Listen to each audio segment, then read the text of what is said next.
ख़बर शामिल कंदासीं। काज़ी अहमद मां ज़ुल्फ़िकार अली कबूल जे रिपोर्ट मुताबिक़ काज़ी अहमद लॻ मीर रखण शाह खे 3 फुट घारियो, जंहिंमें केतिराई ॻोठ पाणी जे लपेट में अची विया आहिनि, जंहिंमें ॻोठ रहीम बख़्श जतोई, ॻोठ अज़ीम ज़रदारी, ॻोठ वलीमंद मला, ॻोठ तालिब ओनड़ मुकमल पाणी जे लपेट में अची विया आहिनि।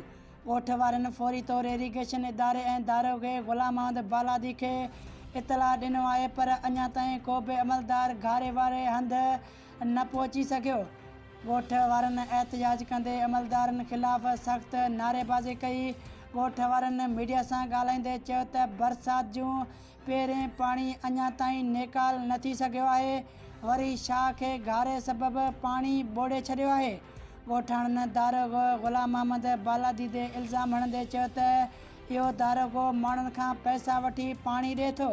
अगरि जेको नथो ॾिए उनखे पाणी नथो ॾिए, उन करे बिल्कुलु फुल थी हले पियो। हिन दारोगे ख़िलाफ़ एक्शन खंयो वञे, न त सख़्त एहतजाज कयो वेंदो।